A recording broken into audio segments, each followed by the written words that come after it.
A4M is a 501c3 non-for-profit organization. Funding for this documentary was provided by BodyLogic MD, Metagenics, OnDemed, RLC Labs, SpectraCell, and University Compounding Pharmacy.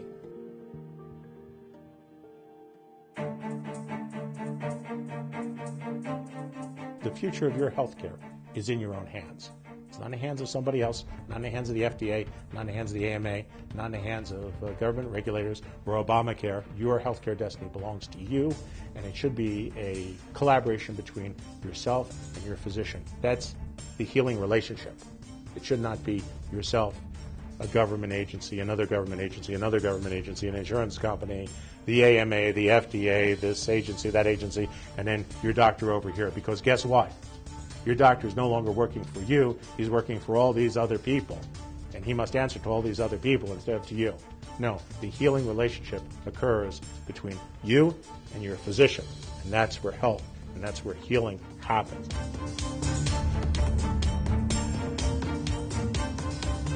You know, in the past, most doctors, I'd say 90+%, 95% will want their children to go into medicine.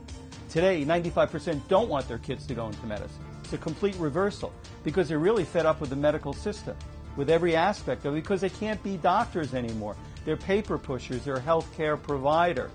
They can't practice the art of medicine anymore. I was getting squeezed by the insurance company, needing to prescribe medicine in a way that the insurance company told me was right, rather than the way that I felt was right. And I wasn't happy in the type of medicine I was practicing because I felt like I wasn't really helping anybody. I was writing a prescription and then they have a side effect from the drug, and then if you have more than one drug, then you have interactions, and medicine just became a very unhappy place to be. The medicine that you have to practice in primary care medicine, at least, is so fast-paced that it's just like, okay, this disease, this drug, this disease, this drug, okay, Prozac, you got depression, you know, and you have your 5 favorites for each condition, you know, hypertension, lisinopril, hydrochlorothiazide, and then you got to document, you got to do all your coding for insurance, and then you got to move on to the next patient. And I have a lot of trouble with that time pressure. I find myself going home thinking all night, wondering, did I think about the right thing? What if her abdominal pain was something else? And then, did I miss something? Year after year, I'd find myself talking with my patients about the same thing. You know, we got to lose weight, we got to control the blood sugar, we got to do this, we got to do that. And they needed help more than what I could give them in our normal 7-minute office visit. In conventional medicine nowadays, the average doctor visit only lasts 6 to 7 minutes. So doctors, in their defense, they don't have time to figure out what's really at the root cause of what's going on. So we're a society that's now used to what I call a pill for every ill. You come into the doctor's office, you complain of something going on, they write you a prescription for it. You complain of something else, they write you another prescription. There's no getting to the root cause of what might be the issue. In Western medicine, we are too influenced by the pharmaceutical companies. We tend to try to heal people with drugs. Our body is like a biochemical factory. It needs nutrients in and toxins out in order to function properly. The drugs are just not part of the normal physiological biochemical equation because your biochemical factory runs on nutrients, not on drugs.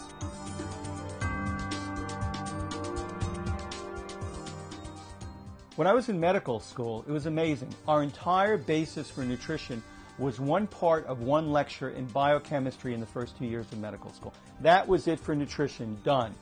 In the whole 4 years of medical school, I had one 30-minute class on nutrition. I had taught medical school, and I know what we taught them about nutrition and biochemistry, and their knowledge was very minuscule.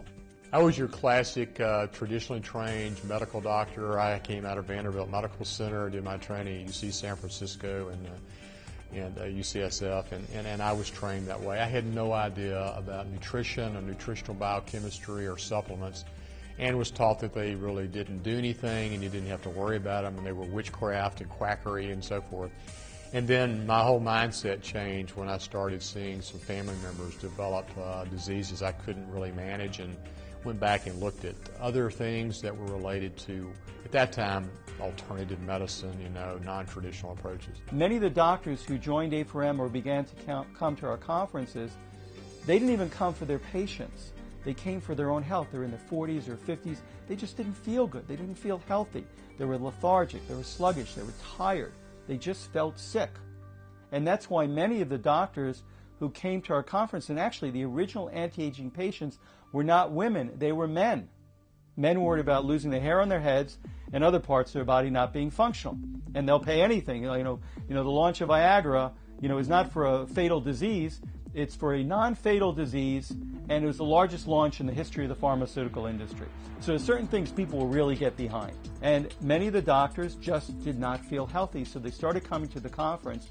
They started trying some of these various nutritional supplements or lifestyle modification or the things that we do as a matter of course, and they started to feel better, and they say, wow, my patients are really like this. My patients will really benefit from this. I was introduced to the fellowship through a lecture that I had gone to. I had been practicing OBGYN for maybe 15 years at that point. And actually, personally, I was feeling a little depressed and tired and frustrated. And although my health was generally good, I certainly didn't have the vigor and vitality that I was accustomed to having. And so in my search to understand why I wasn't feeling great, it opened up a new world of possibilities. I began to discover the importance of hormone balance, the importance of good nutrition, the importance of stress reduction, and all those variables in terms of the road back to optimal health. First thing I did was put myself in a program, put my wife in a program, talk to all my friends and relatives and whoever was interested.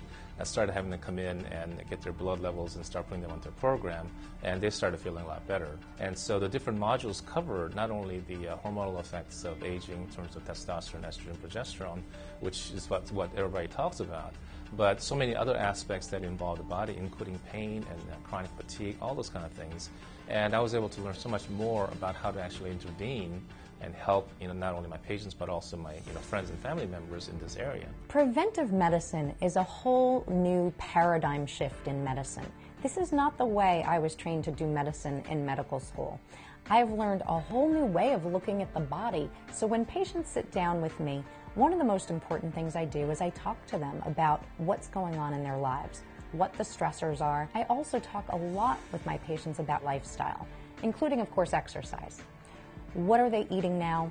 And detail by detail, what are you eating in the morning? What's next? What's next? I want them to emphasize the fruits and vegetables, the lean proteins, the healthy fats. I teach them about sugars and the dangers of sugar. And I talk to them about stress management techniques. If they're stressed out, I might refer them to a counselor. I might talk to them about different stress management techniques that they can employ at home, or just different changes they may need to consider making in their lives. This is really different from everything that I was taught to do in medical school. There's a lot of scientific literature available today that links emotional stress to inflammation. So when we look at our patient, yes, we can look at the physiology and at the anatomy and how it has changed and the pathology and understand the chemical processes. But I think it would behoove us if we would look at the patient in a more comprehensive picture. Don't only zone in, but zoom out. We've got to zoom out and see a bigger perspective of what drives our patient, and let the patient talk and tap into the emotional side. What stressful life situations has the patient been through to arrive today at a diagnosis of fibromyalgia? It is my firm belief that it is the emotions, unresolved emotional trauma and shock, that cause the physiology to change. The difference between an anti-aging physician who goes through our training programs is he's not just a doctor, he's actually a lifestyle coach. This doctor is interested in every phase of your life, so it's necessary for the physician to spend more time with the patient. Our doctors need to know and want to know what's really going on with this patient. Listening is important. The average doctor's visit is 5 minutes. So the first thing I do is give them 30 minutes to an hour so I can really understand why they're there, how they are feeling, what their environment is like, what their stress situation is like, their diet, really look at them completely. and it just takes time to do that. And that's why when you go see an anti-aging physician, you're going to spend a lot more time in their office because they want to really find out what's going on with you and how to fix it, not Band-Aid it, not give you a drug just to mask the pain you have. So now you don't on one drug or two drugs, you're on 6 or 10 or 12 drugs. And when you go to an anti-aging physician, generally what they're trying to do is wean you off of those drugs and get you into a more healthy lifestyle so that you're not taking 2 or 3 blood pressure medications and you don't need sleepers to go to sleep at night and uppers to get up in the morning. We're trying to change the way you function in a healthier fashion. Your body can heal itself if you allow that to happen. Today we spend more money on chronic illness than we do acute illness. And I think that's where we have to find solutions. We have a hypothyroidism issue, and it is an epidemic in North America. One of the reasons is our exposure to the halide group, which is chlorine, bromine, and fluoride. Swimming pools, in the showers, they brush their teeth with fluoride, they get in the hot tubs with bromine, and we're doing it as children and adults. And it is a known fact, when one has a continuous exposure to the halide group, again, chlorine, bromine, and fluoride, their thyroid will not convert properly at a cellular level. It actually changes the DNA, and it stops your conversion in the mitochondria. That's a problem. So it begins to affect children. It begins to affect the adult, and it does cause a person to be obese. It does cause them to get to a place where they can't lose weight. Doesn't matter what they do. And until they deal with the fundamental problem of their hypothyroidism, weight will always be an issue. Definitely, chronic disease is on the rise more than ever. We have skyrocketing rates of obesity, of inflammatory conditions, and so many of these things are really interrelated if you think about it.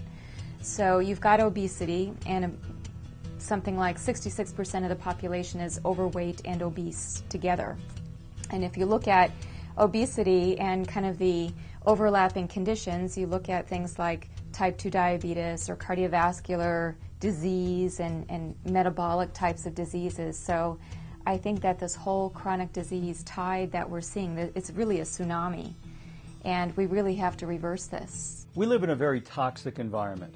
We're surrounded by toxins in the air and the water and genetically modified foods, and they're just everywhere. And we've kind of lost the way, because now if you have an ache or pain or you need something, take a pill. Any kind of change, can't sleep, can't get up, take a pill. We've become a take-a-pill society. People have stopped looking at exercise first, natural way first. Where in the Far East, this has been their culture for 2,000 years. And that's why they embrace anti-aging medicine so strongly, because they understand there are natural ways and healthy ways in order to change the body for the better, whether it be natural foods or natural plants or herbs. And they're not as hung up in the quick take a pill, quick fix. They're looking more long term. That's why you'll see 70, 80, 90-year-old Chinese seniors doing Tai Chi Chuan or martial arts or all kinds of exercise on a daily basis as part of their culture. Our culture is to sit in front of a TV, put on the video games or put on the movie and eat potato chips and whatever fast food we can get, and that's part of our culture, sedentary, unhealthy foods, and that's why obesity is just rampant. 80% of the diseases that doctors are dealing with today are lifestyle-based. And what's so important about that is that we can change those. We can help patients change disease. We can help them reverse the course. What we've learned in the area of regenerative medicine is that through lifestyle changes, including changes in nutrition, exercise, stress management, detoxification, and management of bioidentical hormones, that we are able to help patients to a much healthier place.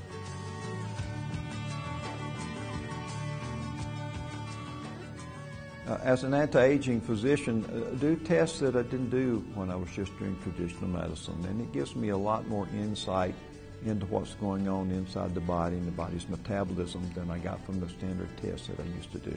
With an anti-aging physician, it is not uncommon for that doctor to draw blood and to do over 100 metabolic tests on the individual. So again, he'd get a full matrix, a full integrated vision of what is happening with each organ system, with each metabolic system, with each enzyme system, with each interaction. Your inflammation around your heart, or your cardio-CRP. That's a number that most physicians don't even look at.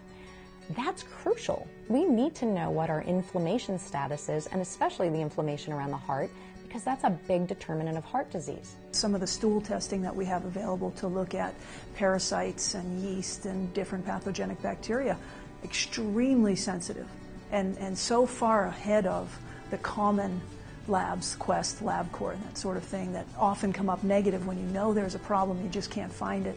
Making that diagnosis is so important. There are labs that look at the Krebs cycle, which in biochemistry, and it's very, very important, that's the production of energy. So if someone has fatigue, for instance, it could very well be that their whole energy production system is not working. And that's cellular energy as well. So healing and immunity and all of these things require energy. We actually test the Krebs cycle. We test for hormone levels. We can test for toxicities. And your ability to detox, that's a big one. You know, we're all exposed to lots of toxins in everyday life, but what's your ability to detox? And do we need to feed that detoxifying system to get you to where you can process everyday exposure to toxins? I think that when you practice integrative and functional medicine, you look at everything differently. An allergist is going to look at a test for one reason, and I'm going to take an allergy test and say, if you're allergic to these things and you keep exposing your body to it, you're aging those cells. It's toxic to those cells, whereas an allergist is going to give you a medication to stop the allergy. I'm going to say, this is what I think the allergy is actually doing. I actually think it's related to your headaches. I actually think that what you're eating. So I just look at the same test in a completely different way and explain it in such a way that it might change a patient's behavior. I've had chronic pain, bone and joint muscle pain for 20 years. 24/7, I was not sleeping well.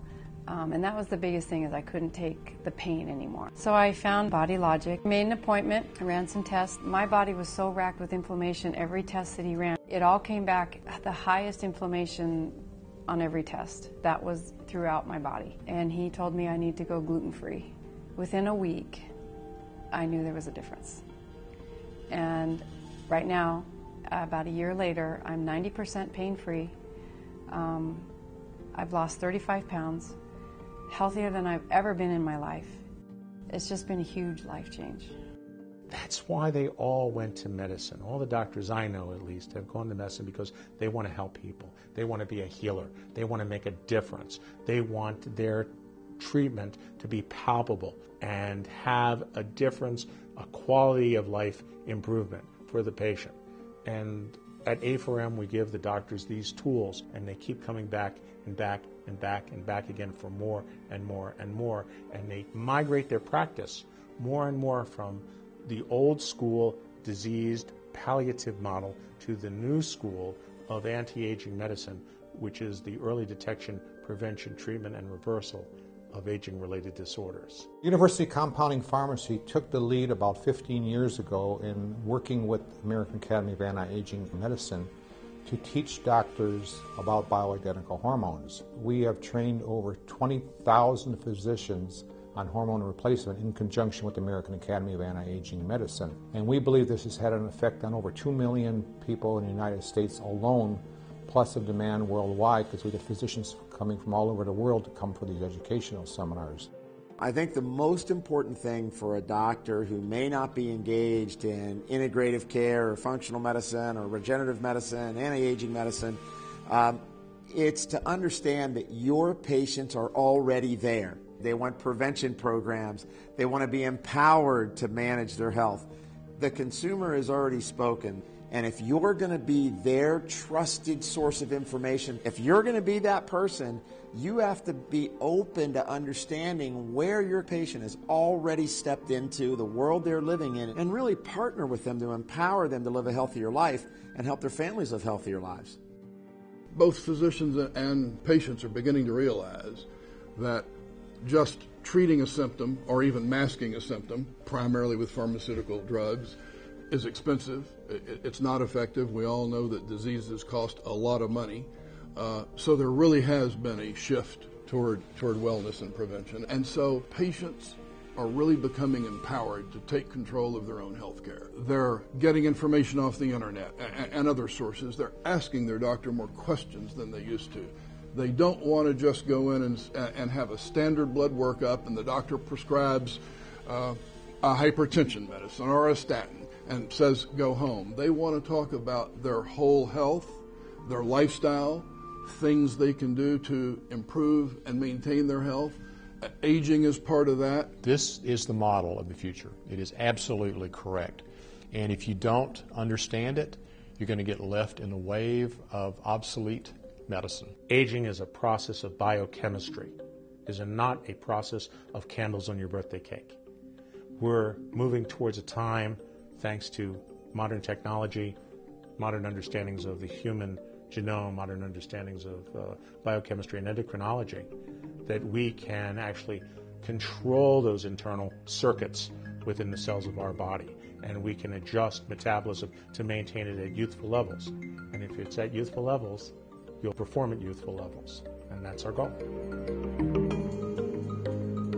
Our model of medicine is outdated.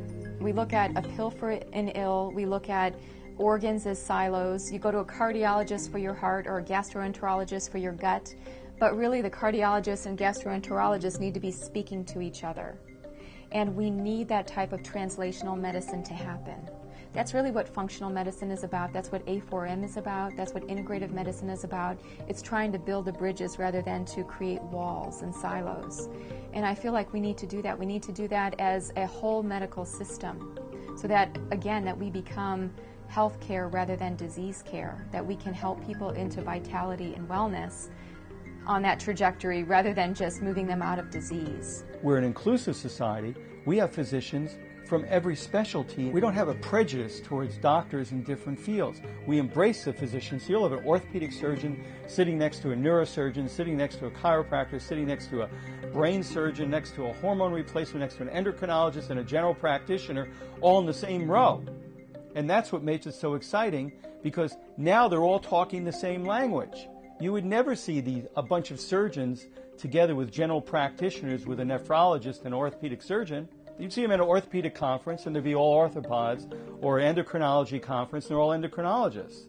You wouldn't see this mix, but all of these doctors have the same mindset and the same thought process. How do we take the best of the best from every specialty for our patients for maximum health?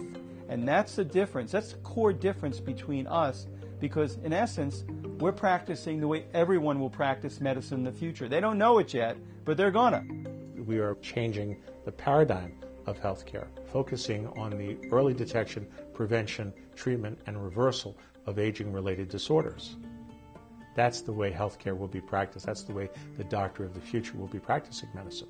We can actually turn back the clock. By turning back the clock, I mean improving their function, improving their memory, improving their energy, improving how much fat they have in their body, how much lean muscle mass, how much bone they have in their body. These things are all possible today. A few years ago, it was over $100,000 to sequence one individual's genome. Today it's about $4,000, and within a short period of time, it'll be under $1,000.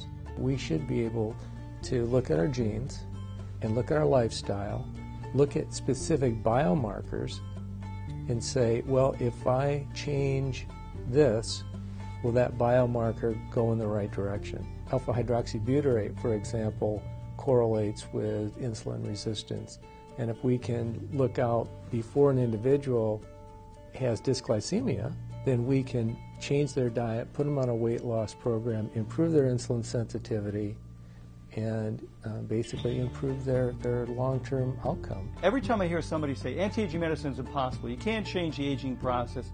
Well, let's take a 55-year-old. He's 30 pounds overweight. He's got high blood pressure. He's got high cholesterol. He's lethargic. His sexual function is shot. His bone mass is down. His muscle mass is down. This guy looks like he's ready to slide right into the grave. Now we take this guy, we get him on the right hormone replacement program, the right nutritional program, we get him exercise, doing weight training. His bone mass changes. He's lost 30 pounds. His lean muscle mass is much higher. His fat percentage is way down. His blood pressure is now dropped. His cholesterol has dropped. We have completely changed the physiology of this person. Have we anti-aged this person? Have we de-aged him? Absolutely we have. Have we changed his chronological age? Of course not. But have we changed his physiologic age? Absolutely. This is a different person now. And that's what anti-aging medicine is all about. We have a way of practicing medicine as it's never been practiced in the past. We have diagnostic tools where we can find the very earliest signs of cancer, heart disease, diabetes, Alzheimer's disease, neurodegenerative disease, arthritis, long before it ever presents clinically, and interrupting that process. If you interrupt the process of disease, you never get the clinical manifestation of disease. If I can spot them 5 years early, 10 years early, 15 years early, before they ever manifest clinically, I can stop them, I can inhibit them, I can lock them up, I can tie them up so that they never progress to the point where they're going to affect the quality or the quantity of my potential lifespan. And so where a cancer will take away perhaps 20 years of my potential lifespan, or a heart attack will take away 30 or 40 years of my potential lifespan, or Alzheimer's will take away 10 years or 15 years of my potential lifespan. If I can detect these diseases early and I can inhibit them, I can lock them up, I can tie them in knots, I can stop the metabolic degenerative process from progressing, then I have essentially a cure for that disorder. And that is a revolution in healthcare. It means an extra 20, 30 years or more of lifespan for every man, woman, and child today who embraces the anti-aging technologies. We talk about the longevity dividend, and our explanation for that is as follows. The longest lived cohort of women in the United States are Asian American women in Bergen County, New Jersey. They live 91.5 years of age on average. That's the longest living population on the planet that we know of. 91.5 years of age on average. And they are enjoying the benefits of anti-aging medicine. They're well educated, they have money, they're right across the river from New York City, and they have the access to the highest technology medicine. They have the best insurance, they have the best health care, and they're Asian, and so their focus is on prevention.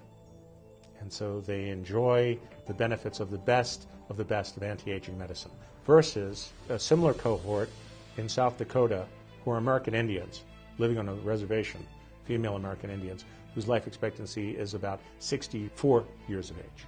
If you look at that difference, it's about 25 years difference. Now, why is that?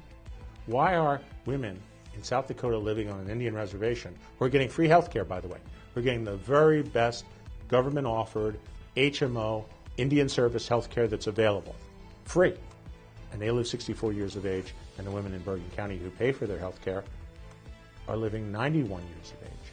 What is the difference? The difference is just that. It's the anti-aging preventive medicine model of healthcare versus the government's model of HMO, state-issued healthcare. That's a 25-year difference, and that's the longevity dividend as it stands today. All things have humble beginnings, and A4M, we had ours as well. When we started out, we only started out with 12 doctors who we flew to Chicago to discuss developing a whole new field of medicine, which we ended up terming anti-aging medicine. And our first conference was not really much to speak of. We had maybe 30 people, 2 booths, 10 guys giving lectures on just their particular interest. And, you know, it was all just a very tiny start. It was a brand new field, a brand new thought process, and you never really know where things are going to go. After our initial conference in Cancun, we moved it to the Alexis Park Resort. We went from 30 people or 25 people to 150 people. Then we went from 150 to over 300, and then to 500-600, then to 800, then to 1,000, 1,500. So starting from just a dozen guys or so and 1 or 2 booths to hundreds and hundreds of booths and thousands of people and tens of thousands of members from over 120 countries, it's quite an exciting progression. I've seen American Academy of Anti-Aging Medicine really evolve from more of a exhibiting convention to a high level of education. When we got started in this in 1992, the healthcare establishment was focused primarily on disease-based medicine, on the treatment of acute disease, and really not much in the way of intervention for chronic degenerative disease. That was quote-unquote gerontology. You know, just make people feel okay and give them a pill. You know, put a Band-Aid over it. You know, just give them some palliative care, because that's all they did have. We had a number of parties who were very interested in seeing that we did not survive, that we did not grow as an organization, that this field did not change the way people were looking at medicine because they liked it the old way. And the old way meant you're old, you're sick, stay that way, and we'll keep pumping you up with whatever medications are the ones that are the most profitable. For the first time in history, we would say that aging is not inevitable.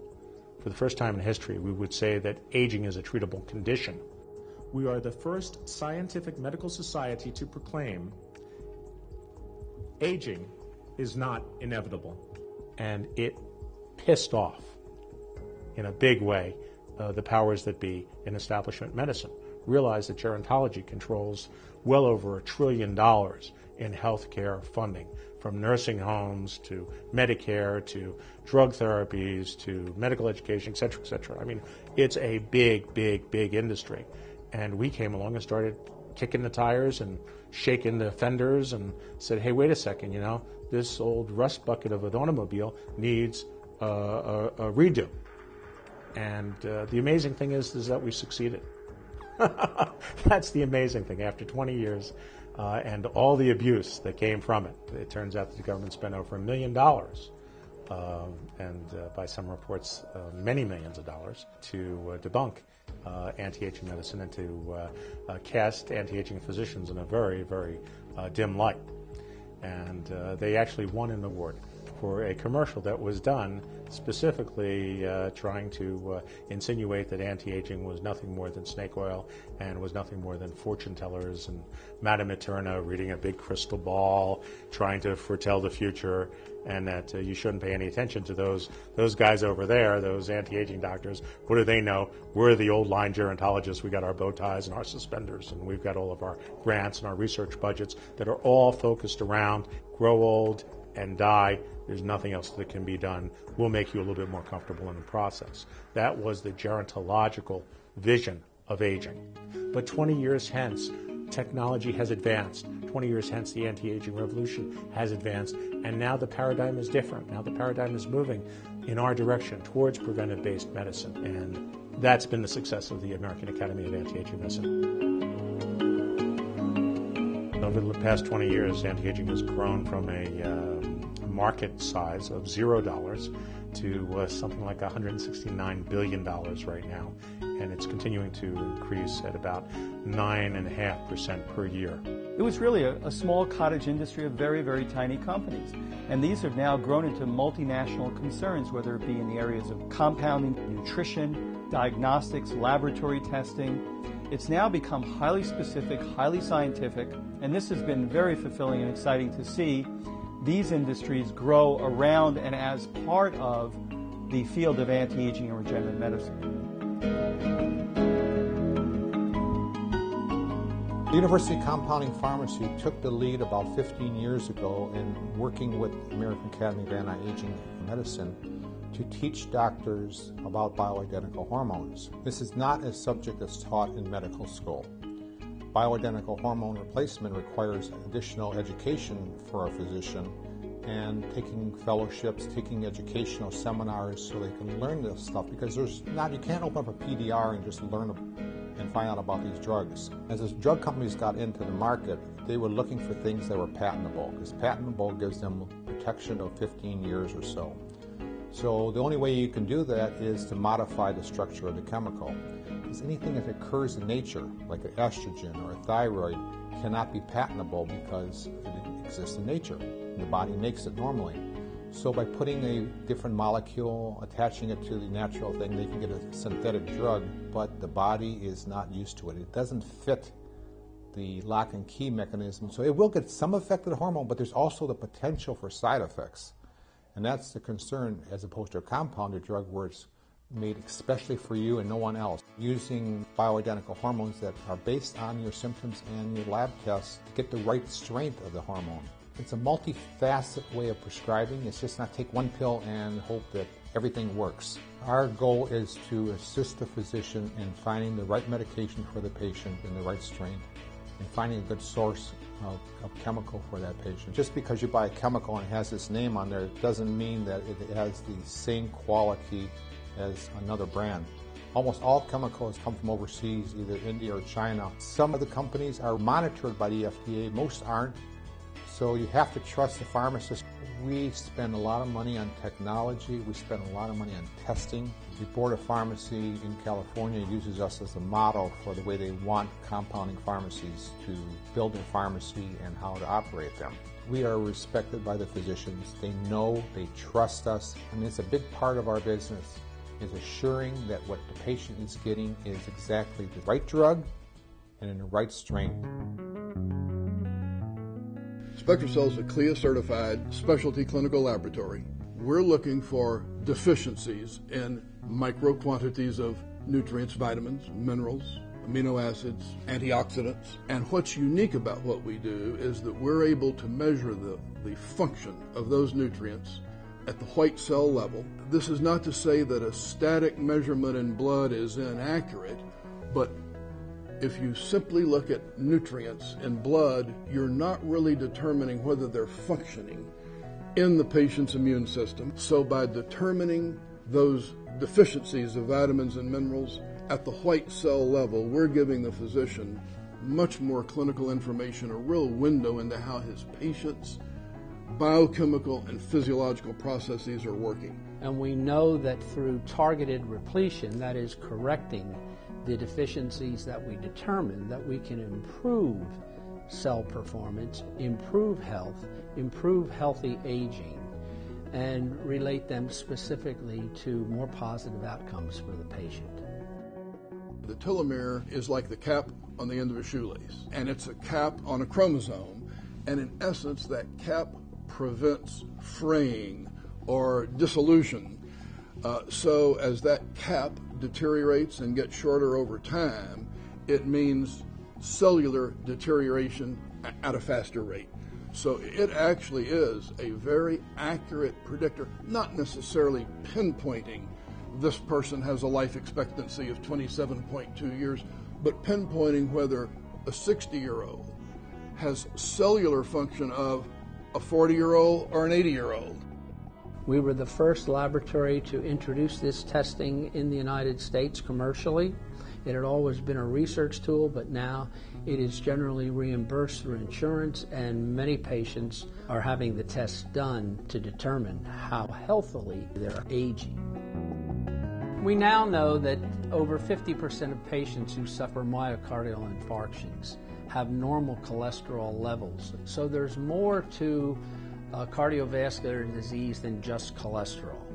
Our lipoprotein testing determines the size and the quantity of the various lipoproteins, and we now know that the size of these particles determines the risk level that are associated with their presence. These lipoprotein particles, like tiny balls floating through the bloodstream, those are the delivery agents for cholesterol. And so if you have a lot of little lipoprotein particles, they are doing a better job, unfortunately, of delivering cholesterol through the arteries. And so that's why it's an independent test, because regardless of your cholesterol score, your score might be normal. But if you have a bad score for lipoprotein particles, it still means you're getting more cholesterol deposited in your arteries than is healthy. So what we do here at Metagenics in our metaproteomics lab, we screen extracts of phytochemicals in models of disease. So a model might be an inflammation model of rheumatoid arthritis or osteoarthritis or insulin resistance using macrophages, monocytes, fat cells, muscle cells, etc. And we look at specific endpoints. So, for example, if we're looking for an anti-inflammatory as a nutraceutical or a medical food, for example, we can look at drugs and we can say, well, there's aspirin. We know that it's a COX-1 and COX-2 direct inhibitor. We can look at the more specific COX-2 inhibitors like Celebrex and Vioxx, and we can say, well, were they an improvement? Did they really prevent GI problems? What were the side effects that they've had? And we can look at that body of data and we can say, well, perhaps we've got another approach. Maybe nature is really smart, and these phytochemicals, maybe they're modulating these signaling systems. So identifying anti-inflammatories, anti-diabetic compounds, insulin sensitizers from natural plants, it's been our premise that these will be safer compounds. They may not have the extraordinarily potent IC50s of certain drugs, but on the other hand, the safety profile should be dramatically better.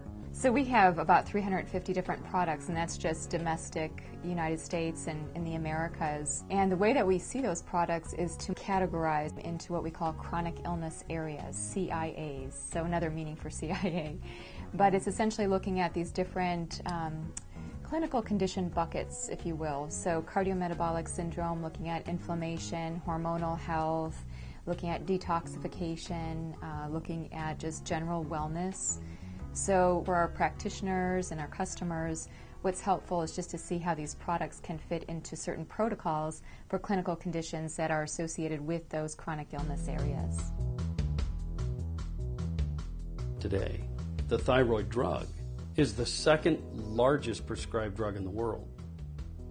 Unfortunately, that's synthetic T4, not a bioidentical hormone, and as such is viewed by the body as a foreigner.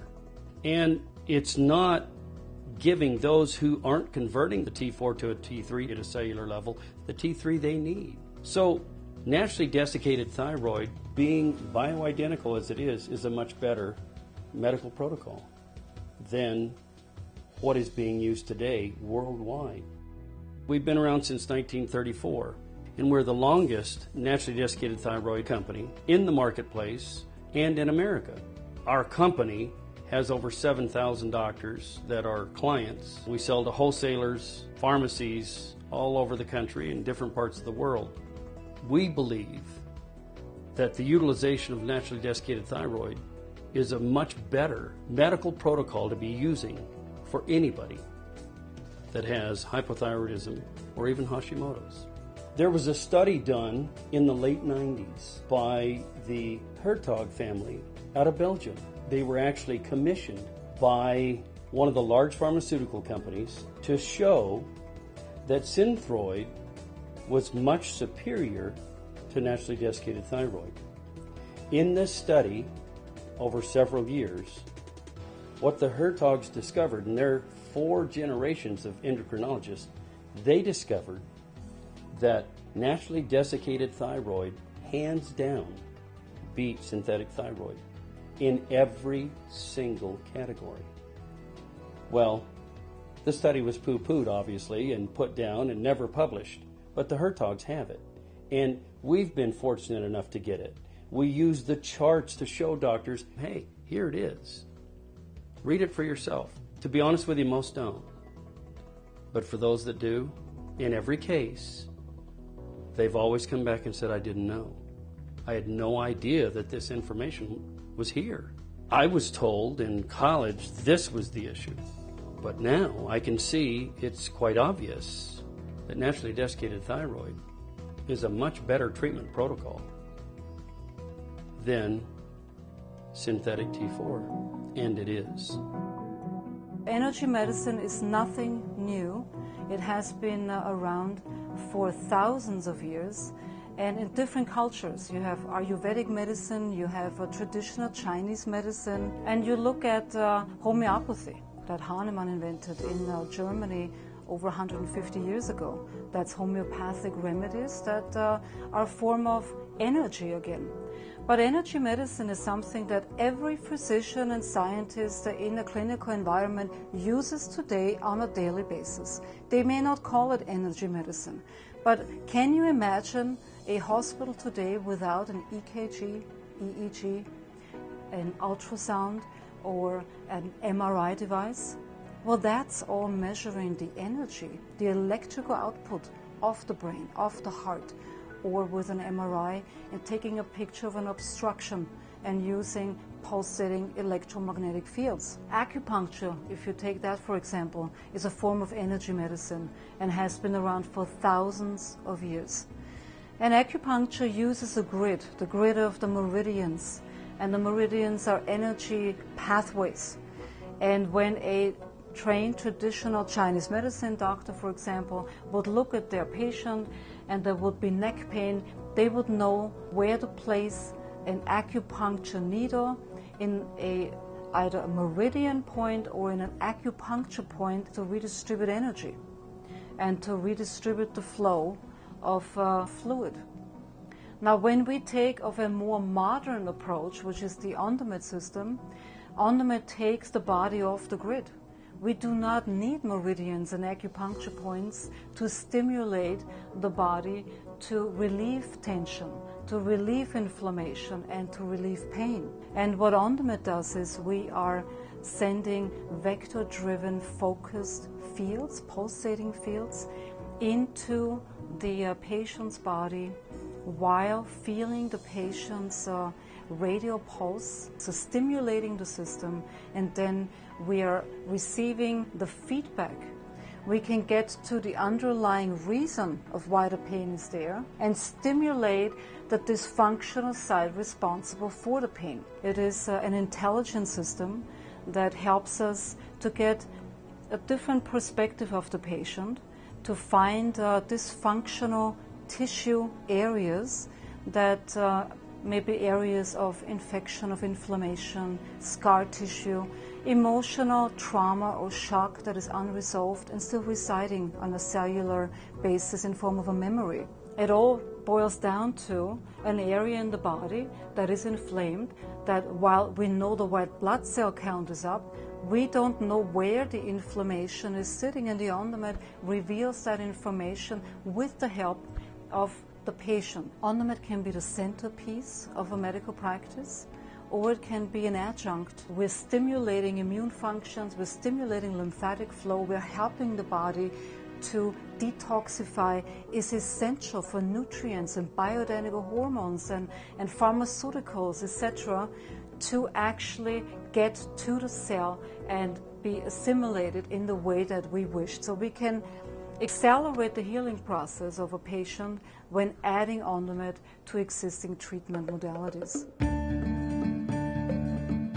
In traditional medicine, which is primarily covered by insurance, most of their patients come from the insurance book. But in this field, as the doctors attempt to get into this form of medicine where insurance is primarily not involved, they're having a great deal of trouble actually finding patients to come to their practice. And even when those patients come, they're having even more difficulty in how to manage the entire administrative process of actually doing the work.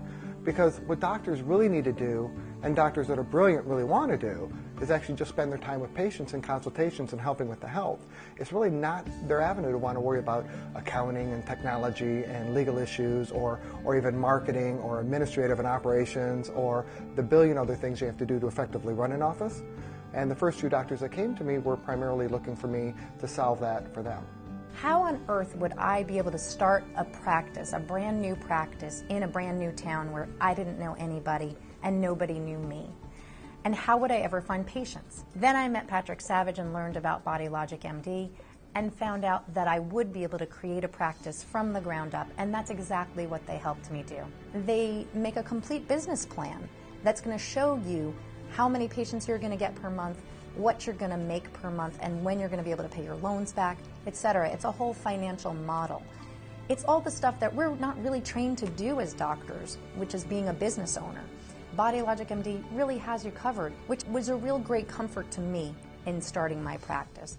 Also, one of the great things about practicing with Bioidentical is the access to a network of doctors who are all doing the same thing. Anytime I have a question on a tough patient, I'll be emailing the other doctors in the network, and they email back, and we have a constant exchange. I call it a brain trust, if you will, of the most highly trained physicians doing preventive medicine. There's about 50 of us right now. The network is still growing, and it's an incredible resource for me every single day. One of the things that really drew me to Bioidentical MD was not having to do all of the marketing, not having to do all of the business aspects of that, where I could really focus on my education and patient care. And then an extension of that was this network of physicians that have a vast amount of knowledge and experience between them that I can access at any time. I'm often asked, which doctors move into this field of medicine? And the answer is all of them. all of the ones that are passionate and brilliant and really want a career where they're working with patients on health. But they come from every specialty. It's really not any one. I mean, they ask me, is it OBGYNs that are moving in here, or endocrinologists, or is it emergency room, or family practice, internal medicine, pain medicine? And the answer is yes, it's all of them. One of the other differences between these practices and traditional medicine is a physician that's very successful in this field may have up to 400, maybe 500 patients at any one time that's actively seeing them. They don't have the thousands and thousands and thousands of charts that they may see the patient once every 4 years when they remember to have their annual physical. A4M represents a new way of looking at health and illness, whether it's within stem cell research or the ways in which new hormones can be applied for various conditions or disease states. And it's a very exciting place to be in that regard, having been in an academic institution for a long time where, while progress is made in very small increments, A4M represents a space where people can take leaps forward in the way that they look at health and illness. There are very few institutions or organizations that allow for that kind of out-of-the-box thinking in a sense. A4M has been an agent of change. It has really moved society in many different ways. And it's done that by educating physicians. That's really what we do. We're a physician organization. We're a nonprofit. We're a public charity.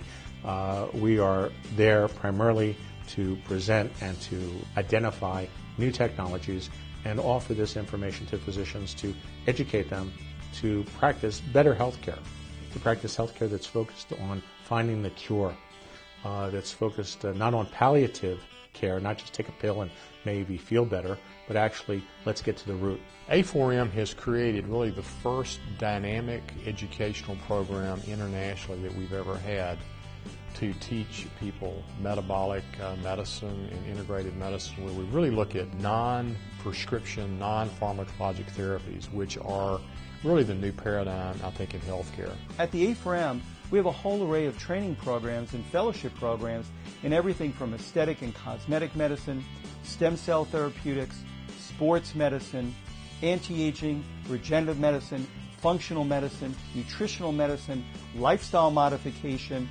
Just across the whole breadth, there are so many areas, and we're always adding more and more types of programs to really zero in and give the physicians the tools they need so they can really change their patient's life. Not just give a med, but what can you do to truly change the patient's life and have the education and the knowledge base so that you can affect that change. We're building a better physician. We're building a better healthcare practitioner who understands that medicine doesn't stop with the treatment of acute disease. That medicine doesn't stop until we've conquered the degenerative diseases we call human aging. Be part of the future. Be part of the anti-aging revolution.